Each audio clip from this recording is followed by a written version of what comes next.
Hello everyone. Today we will be starting with a new topic. So the topic is cyclotron.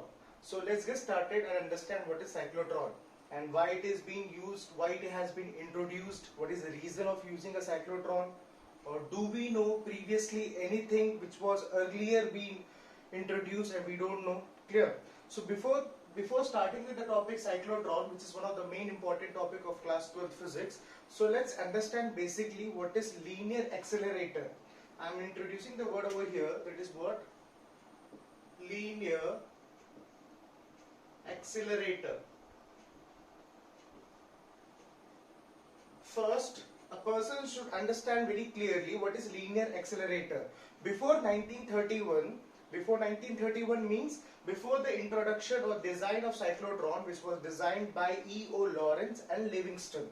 These were the two great persons, we can say, E.O. Lawrence and Livingston. They have designed and they have introduced the particular machine, that is cyclotron, in 1931. Before this, before this, the habit was using what?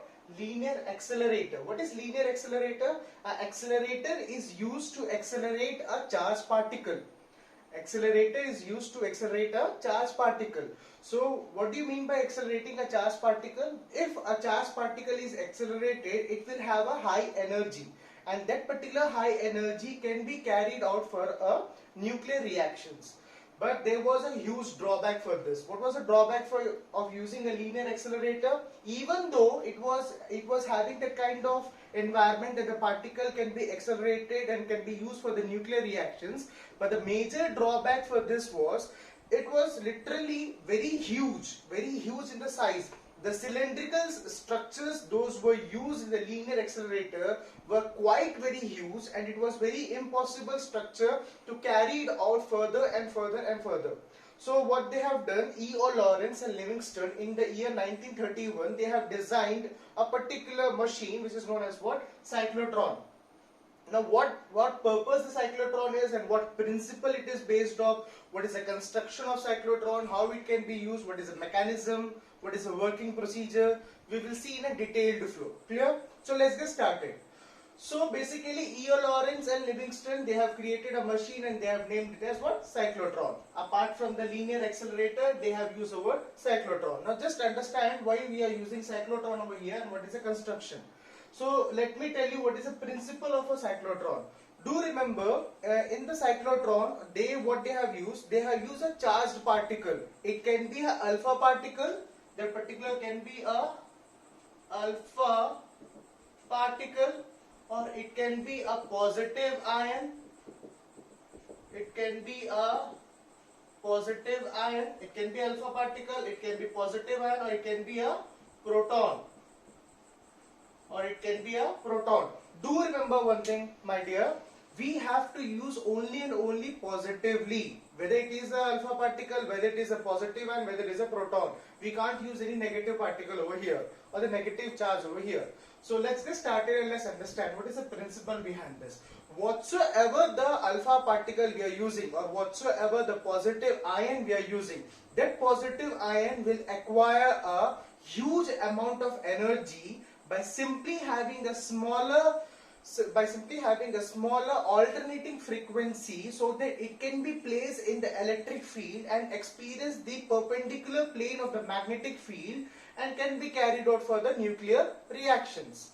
So what it will be? So principle is what? Cyclotron, we can say. Cyclotron is based on the principle that a charged particle will sufficiently acquire a high energy which is placed inside the Ds, in between the Ds, and can be carried out for the nuclear reactions by experiencing the electric field and even though also experiencing the magnetic field which is being placed in between the two strong electromagnets. Now let's understand the basic construction which has been over there. So in the construction we will understand what is a construction and what are the different parts being constructed. So let's understand this in a proper and detailed way. In the construction, here you can see the two Ds. These are the conductors of a hollow cylindrical, or we can say in a D-like structure.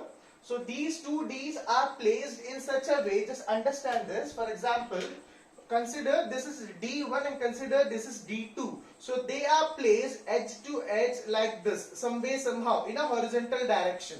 So what will happen now?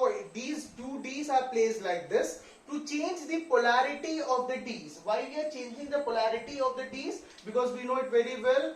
The current flows from positive terminal towards a negative terminal, so definitely one of the D should be kept one positive and the second D should be negative, and it should alternately, sequentially, vice versa, interrelated to be changed. So what will happen over here?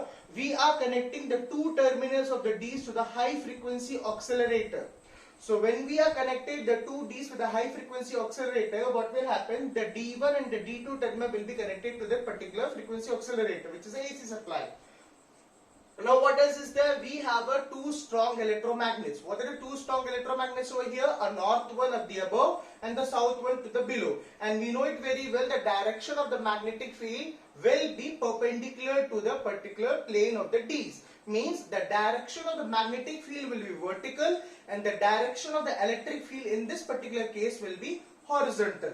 Now just understand how it will be. First of all, a newly charged particle positively will be placed in between the D's. So you can see over here, I have placed a small charged particle over here in between the two D's. Now what will happen? Because initially we can see, let me draw the diagram so it will be clear to you. Initially it will experience the electric field over here. So how we can say it will experience the electric field and how it will be? Just understand. For example, let's say this is D1. Let's say this is D2. Let's say this is D1. Let's say this is D2. In between somewhere, somehow here we have placed a charged particle. This is what? This is a charged particle. Clear? So when we have placed a charged particle over there, so what will happen? Initially, because of the polarity between the D's, let's consider D1 is positive. At this time interval, D1 is positive and D2 is what? Negative. So what will happen? There will be certain electric field which will be directed towards D2, which will be directed from D1 to D2. So the direction will be what? So the direction will be somewhere, somehow this, in this particular direction, D1 to D2. So definitely it will experience this force and it will start accelerating. It will start accelerating with the help of the electric field. You can say the force which is acting over here, the force we can write over here, force F vector tends to QE, which is in the direction of E. Now what will happen? As soon as the charged particle enters into the D2, what will happen over here? Now it will be in the presence of magnetic field. Now you can see the magnetic field over here. Do remember one thing, my dear. The charged particle, when it is in the experience of the magnetic field, it will not be able to accelerate much further. So whatsoever the velocity is over there, whatsoever the velocity of the charged particle is over there, it will remain same. Means whatsoever the charged particle velocity means, the velocity with which initially the charged particle has entered the D, let's say the velocity is what? Let's say the velocity is V. So with the velocity V, when the charged particle has entered the D, inside the holosphere of the D also, the velocity will remain same. So definitely with the help of the centripetal force, what will happen? It will move in a circular direction as soon as come out. Do remember, inside the D, the velocity will not increase. There will be no changes in the velocity. So till this point over here, the velocity will remain V. Now what will happen? As soon as the charged particle is trying to come outside the D, the polarity will be changed. Which polarity will be changed? D's polarity. Now what will happen? Definitely this D will become negative and this D will become positive. So as soon as the D will become negative and positive, so what will happen over here? The direction has to be changed. Clear what I mean to say? When the direction is to be changed means now the direction is towards this side. So what will happen? Now the charged particle is coming out from D2. So it will enter in the experience of electric field. So when it will enter into the experience of electric field, what will happen over here? It will cover the path with a greater velocity. It will cover the path with a greater velocity. Let's say the velocity is what? V2. And let's say the initial velocity is what? V1.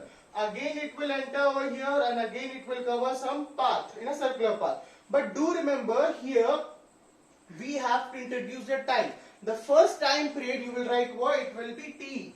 It will be t, which is what? Half. Why we are using t half over here? The reason we are using t half over here is what? Because let's consider the complete path. The complete circular path is what? T. Let's consider the complete circular path is what? T. So definitely the half of the path will be what? Will be what? T by 2. The half of the path will be what? T by 2. Definitely.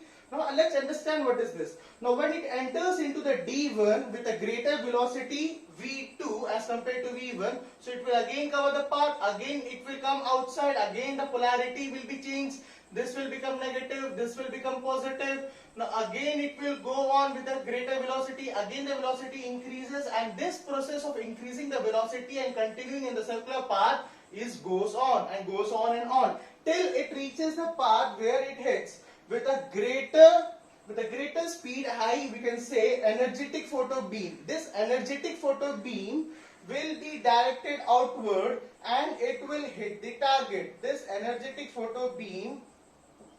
This particular energetic photo beam will come outward and hit the particular target. So this is the requirement for which we are seeking for. But do remember here we can add some kind of particular points like R, where R is a radius. And but class R is a radius where R will be equivalent to mv by qb, q times of b. Now what will happen over here, you should understand particularly this cyclotron is also known as magnetic resonance frequency. I have written over here, you can see very clearly, it is known as magnetic resonance frequency. When it will hit the target, the particular charge particle with the higher acceleration we have achieved, and that can particularly be used for nuclear reactions. I thought that this particular cyclotron is clear to you and you are able to understand what is cyclotron and where it has a particular principle and constructions, and why we are not able to use a linear accelerator which was earlier being designed.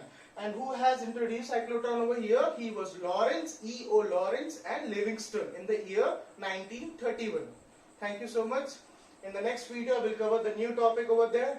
If the video is likely for to you, please like the video, please share the video, and let me know in the comment section that how the explanation was. If any changes are there, please let me know. You can take the screenshot of this and you can understand what is this. And I will draw the directions over here so that you can understand. Here the direction will be what? This side downward. So it will be easier to you. And here the direction will be what? This side upward. Do remember when you draw the directions in a particular diagram, it will be very easier for you. Class, this topic cyclotron in the board examination, it will consist of 5 marks or it will consist of 3 marks.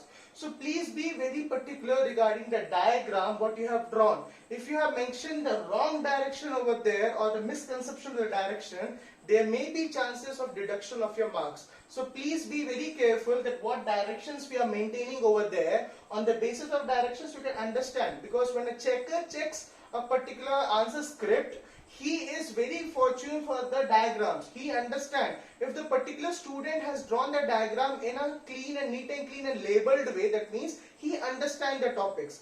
Do remember, my dear children, my dear class, what I mean to say, when you draw the diagram in your examination, the diagram should be self-explanatory. You don't need to explain anything else. That means what? It seems the diagram is completed and we understand what is being over there. So there is a huge pressure on the evaluators also. They have to evaluate 20 to 25 answer scripts in a day maximum. So when a person is evaluating 20 to 25 answer scripts in a day, that means what? He will be able to understand the concept, he will be able to analyze what the child has written over there. So it is a huge process. So just try to understand, write in a short way, don't try to fill all the pages over there. The answers should be to the point, read the question properly in the board examination and try to figure it out. Because this is the month of July, the July has just started, this is 4th of July, we are having a huge time space over there. This is a quarantine, so please be very safe at your home. Don't try to come outside again and again. If it is very urgent, be sanitized and do it very properly. One small request is there. Those students now in this year, those who are appearing for 12th board, this is a good time for you. This is literally a good and great time for you. You have a span of time. In this time, you can be able to understand what is 12th and how we can deal with this particular session. So don't waste your time. Try to channelize and try to implement the things in a most possible way. So that's it. All the best. You know that I am telling you all the best much earlier. But then also this is July. It is not much away for your board examination. Prepare well. Prepare your own notes. Even though the lecturers are there, the YouTubes are there, the reference books are there, then also try to prepare your own notes. That own notes will be very helpful for you, because when you try to prepare your own notes, then you can remember all the key points in your mind. Which key point I should mention over there, which key point is very essential for me, these all you can mention over there. So the main point is what? Try to analyze the particular topic, try to understand the concept with the practical correlation which is happening over there, and that's it. Thank you class, thank you.